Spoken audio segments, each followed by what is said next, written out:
Good morning, everybody. Apologies for absence. We've had some issues, some technical difficulties, and we've been engaged in improving our AI, which has taken some time.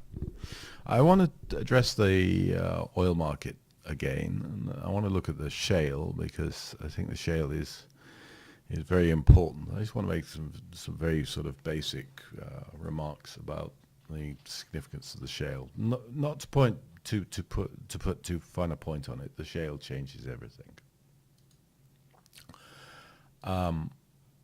This is the USGS view of the shales in 2013. At that time, the only big shale in existence was really the Bakken, which is marked here with a huge green circle, and is reckoned to be 7 billion barrels.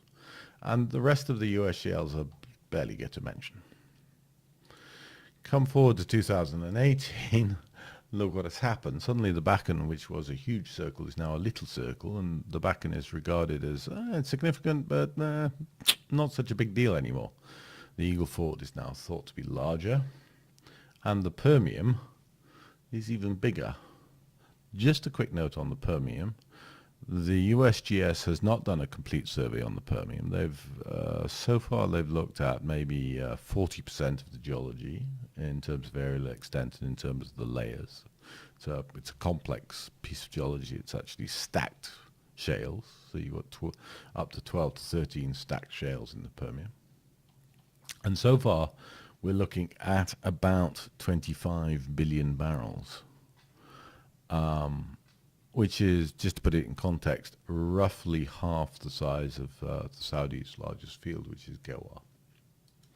Let's just sort of play with the numbers here, because obviously what we find with the shale is that the resource varies tremendously with price. So, for example, at $50 oil, the shale, the Permian is probably 20 billion barrels, about the size of Brazil.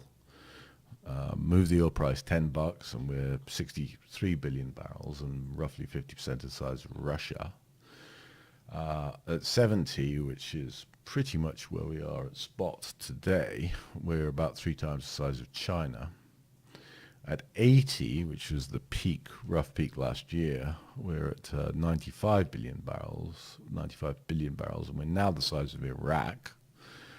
And greater than $80 oil, we are probably well over 150 billion barrels, or that's approximately the size of a Canada or a Saudi, or well, not quite a Saudi, but certainly we're in the ballpark of the big league OPEC nations.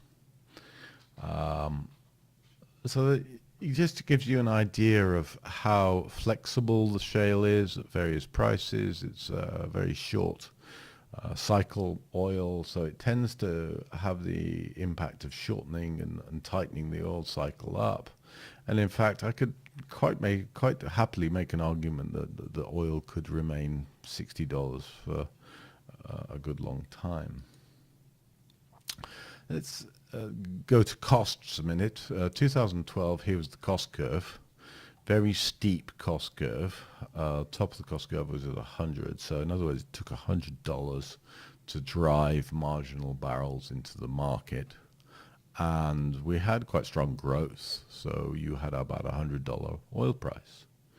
If we look today, whereas in 2012 the Permian was non-existent, suddenly today the Permian here is marked by Wood Mackenzie in sort of this ochre orange color. So we've got the Stack, the Wolfcamp, the Eagle Ford, the Bakken, and they are enormous and they dominate marginal supply to an extent which is really quite eyebrow raising. In the last few years, in fact, the shale has pretty much satisfied 100% of marginal oil demand worldwide. And look just how flat the cost curve is. I mean, we put a $60 per barrel figure through the middle just to show you that the economics of oil have greatly changed in the last 7 years, and whereas marginal oil was coming to the market at sort of $100 in 2012, today it's coming to the market at sort of 60. So, quick conclusion. The shale barely existed a decade ago. Today, it's by far the largest source of marginal crude supply. And frankly, it's likely permanently altered the cost curve. We haven't really even begun to look at the shale outside of North America. And there's no evidence that the shale is a uniquely North American phenomenon. There's plenty of evidence that shale exists in Russia in vast quantities, in Saudi, in the Sahara, in Latin America, in Colombia, in Brazil. All of these countries have vast shales which have barely begun to be explored, never mind developed. Anyway, with that, thank you very much for watching, and we'll see you hopefully next week. Okay, how do I turn this on?